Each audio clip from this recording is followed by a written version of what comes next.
नमस्कार। आप सुन रहे हैं द बॉलीवुड रेडियो और मैं हूं आपके साथ आकाश। दोस्तों, आज के इस पॉडकास्ट में हम आपको 70 के दशक में ले चलेंगे।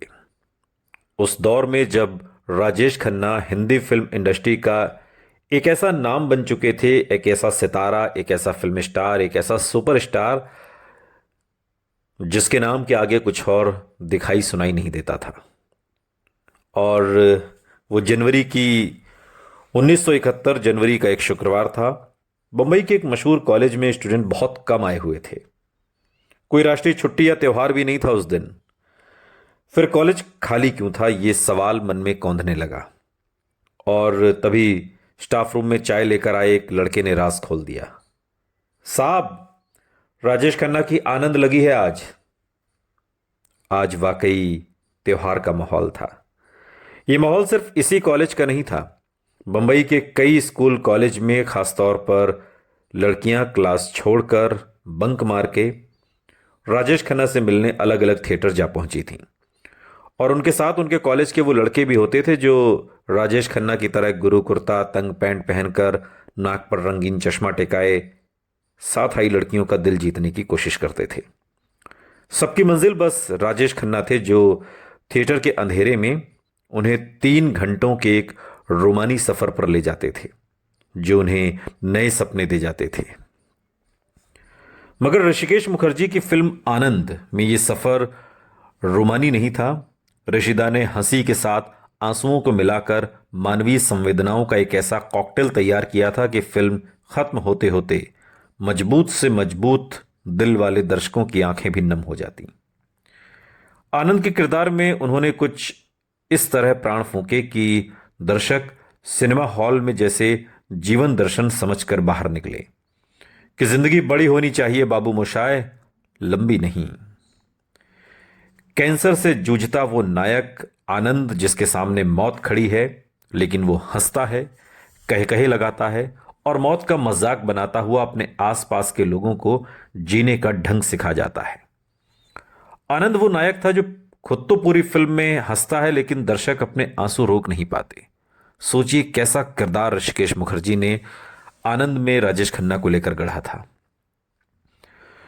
मशहूर फिल्म मेकर फ्रैंक कापरा ने बात के दिनों में एक इंटरव्यू में कहा कि असली ट्रेजेडी वो नहीं होती जब एक्टर रोता है, ट्रेजेडी तो वो होती है जब दर्शक रोते हैं। आनंद पर यह कथन पूरी तरह से सच साबित हुआ। जो संवेदनशीलता और भावनाओं की तीव्रता राजेश खन्ना में फिल्म आखिरी खत, खामोशी और सफर में दिखाई दी थी, वो आनंद में अपने चरम पर पहुंच गई। राजेश खन्ना के साथ फिल्म में अपने एक यादगार सीन को याद करते हुए अभिनेत्री सीमा देव बताती हैं, फिल्म में मेरी शादी की सालगिरह का सीन है जहां राजेश खन्ना मुझे आशीर्वाद देने आते हैं और कहते हैं कि तुझे क्या आशीर्वाद दूं बहन, ये भी तो नहीं कह सकता कि मुझे तुझे मेरी उम्र लग जाए। राजेश खन्ना ने वो सीन इतनी खूबसूरती से किया है कि मैं सच में रो पड़ी। बात के दिनों में सीमा देव एक इंटरव्यू में कहती हैं, लेखक गुलजार ने फिल्म के सीन और डायलॉग में अपनी लेखनी से जिस तरह जान फूंकी, उससे राजेश खन्ना का काम और भी आसान हो गया। फिल्म में पहली बार राजेश खन्ना के साथ नए अभिनेता अमिताभ बच्चन नजर आए थे और ऐसे दौर में जब राजेश खन्ना की तूती बोल रही थी, डॉक्टर भास्कर बनर्जी यानी बाबू मोशाय के इंटेंस रोल में अमिताभ ने सबको हैरान कर दिया। भास्कर के किरदार की गंभीरता और राजेश खन्ना के चुलबुलेपन के खट्टे मीठे कॉम्बिनेशन ने फिल्म आनंद को उसके सबसे यादगार पल दिए। फिल्म के क्लाइमैक्स को राजेश खन्ना के करियर का वाटरशेड मोमेंट या ऐतिहासिक घटना कहा जाए तो शायद गलत नहीं होगा। यह वो ऐतिहासिक क्लाइमैक्स था, अगर आपने फिल्म देखी हो, जिसके डायलॉग के बिना आज भी राजेश खन्ना का जिक्र कभी पूरा नहीं होता। फिल्म के आखिरी सीन में सारी दवाएं और दुआएं बेअसर हो चुकी हैं और आनंद की मौत की घड़ी आ चुकी है। आनंद के चेहरे पर मौत का डर उभर आया है। बौखलाया हुआ डॉक्टर भास्कर बनर्जी उसे छोड़कर चमत्कार की आस में कहीं से होम्योपैथिक दवा लेने जाता है, मगर जब तक वो वापस आता है आनंद दुनिया छोड़कर जा चुका है। हताशा से भरा डॉक्टर बनर्जी जज्बात में भरकर जोर जोर से चीखता है कि मुझसे बातें करो, मुझसे बात करो। और ठीक उसी पल आनंद का कभी रिकॉर्ड किया हुआ मैसेज बज उठता है। जिंदगी और मौत ऊपर वाले के हाथ में है जहां पना, हम सब रंगमंच की कठपुतलियां हैं जिनकी डोर ऊपर वाले के हाथ में है। कौन कब उठेगा ये कोई नहीं बता सकता। हा हा हा हा हा। और इस सीन ने दर्शकों को यूं गमजदा कर दिया था मानो आनंद सिर्फ फिल्म का नायक नहीं बल्कि उसका अपना भाई, बेटा या दोस्त हो। फिल्म में अमिताभ बच्चन बड़ी खूबसूरती से अपनी खूबसूरत आवाज में आनंद को बयां करते हुए बाद के दिनों में इंटरव्यू में भी इस बात का जिक्र करते हैं। और इस फिल्म में अगर आपने देखा हो तो जो नैरेशन है स्टोरी का वो भी अमिताभ की आवाज में है। और अमिताभ कहते हैं, आनंद मरा नहीं, आनंद मरते नहीं। आनंद जैसे अब सिर्फ किरदार नहीं रहा था, वो जिंदगी जीने का एक नया फलसफा बन चुका था। ऋषिकेश मुखर्जी पहले फिल्मों के मशहूर एडिटर रह चुके थे जिन्होंने बिमल रॉय जैसे बड़े फिल्मकारों के साथ काम किया था। आनंद शानदार एडिटिंग की भी मिसाल मानी जाती है। जिस खूबसूरती से उन्होंने क्लाइमैक्स से में पहले से रिकॉर्ड किए डायलॉग का इस्तेमाल किया था, उसने इस फिल्म और राजेश खन्ना के किरदार को सिनेमा में अमर कर दिया। राजेश खन्ना का ये किरदार आनंद की मौत को बयां करती गुलजार की कविता मौत तू एक कविता है को जिस मर्म स्पर्शी अंदाज में अमिताभ बच्चन ने पढ़ा उसे कोई भूल नहीं पाया है। फिल्म अगर आपने देखी हो तो आप मेरी एक एक बात से इत्तेफाक रखेंगे। क्लाइमैक्स की शूटिंग के दिनों को याद करते हुए अमिताभ बच्चन ने अपने मशहूर ब्लॉग में एक बार लिखा था कि जिस पल के बारे में सोचकर मुझे सबसे ज्यादा चिंता हो रही थी वो आखिरी सीन था जहां मैं राजेश खन्ना की मौत के बाद रो पड़ता हूं और चीख चीख कर उन्हें बात करने के लिए कहता हूं। मुझे समझ नहीं आ रहा था कि मैं इस सीन को किस तरह करूं और मैंने इसके लिए महमूद भाई की मदद मांगी। उन्होंने कहा, अमिताभ एक बात सोचो, राजेश खन्ना मर गया है और बाकी सब अपने आप हो जाएगा। अमिताभ बच्चन के मुताबिक महमूद ने उस दिन उन्हें एक्टिंग की टिप्स ही नहीं दी थी बल्कि राजेश खन्ना के असाधारण रुतबे और जादू को बयां किया था जो पूरे देश के दिलो दिमाग पर उन दिनों छाया हुआ था। आनंद का हर गीत क्लासिक गीत बन चुका है। खासतौर पर यह बात थी खास कि इसमें से एक भी गीत राजेश खन्ना के पसंदीदा गायक किशोर कुमार ने नहीं गाया था। वो किशोर कुमार जिन्हें राजेश खन्ना की आवाज कहा जाता था। किशोर दा, आर डी बर्मन और राजेश खन्ना, ये तिकड़ी। संगीतकार सलील चौधरी को लगा कि मुकेश की आवाज आनंद के किरदार के जज्बे और दर्द को बेहतर तरीके से बयां करेगी। मुकेश पर किया गया उनका यकीन रंग लाया। मसलन मैंने तेरे लिए ही 7 रंग के सपने चुने या फिर कहीं दूर जब दिन ढल जाए, इन गानों में मुकेश ने जान डाल दी। और वहीं मन्ना डे का गाया एक गीत राजेश खन्ना के करियर के सबसे यादगार गीतों में से एक बन गया। समंदर के साहिल पर नंगे पैर चलते राजेश खन्ना ने जब गाया, जिंदगी कैसी है पहेली हाय, कभी तो हंसाए कभी ये रुलाए। इस गाने को गाकर मन्ना डे जैसे अपने फैंस को जिंदगी का दर्शन दे गए।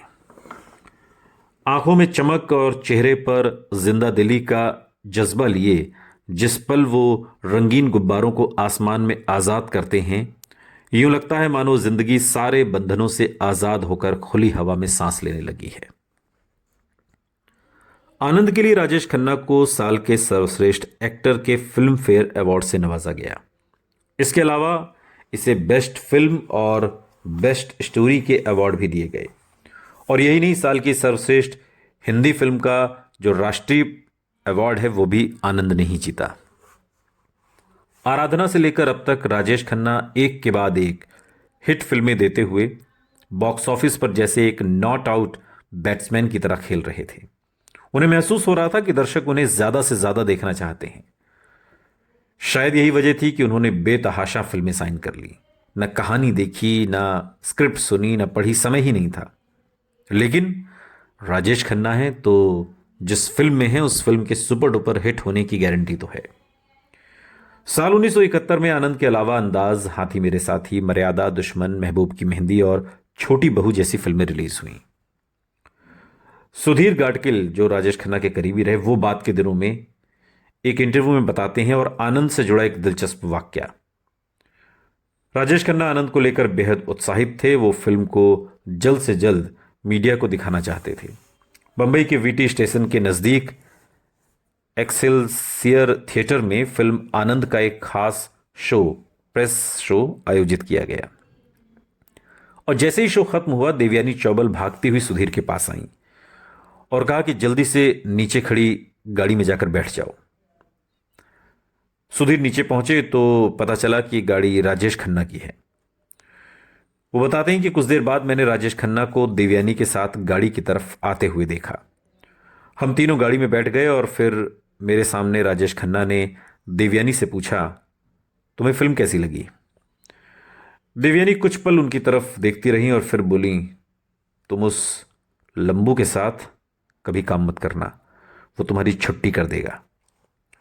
देवयानी की बात सुनकर राजेश खन्ना बहुत हैरान थे। वो हंसकर बोले, क्या हुआ, उस लंबू में ऐसा क्या है?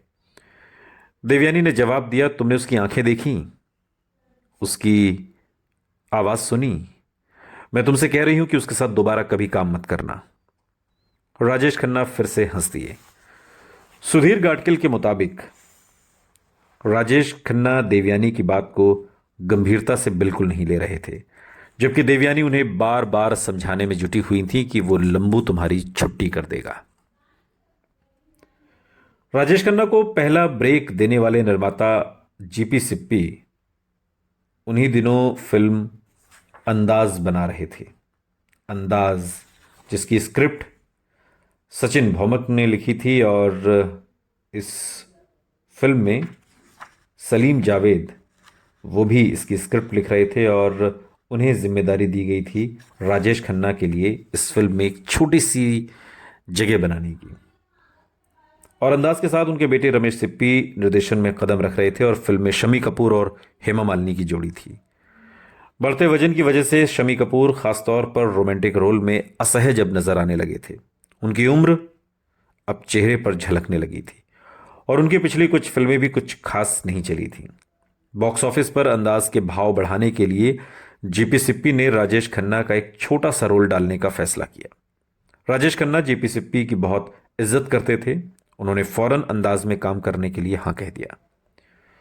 सलीम जावेद ने उन दिनों लेखक के रूप में 700 रुपये महीना पर सिप्पी फिल्म्स को ज्वाइन किया और हालांकि अंदाज की स्क्रिप्ट सचिन भौमिक ने लिखी थी, लेकिन राजेश खन्ना का खास रोल सलीम जावेद ने लिखा।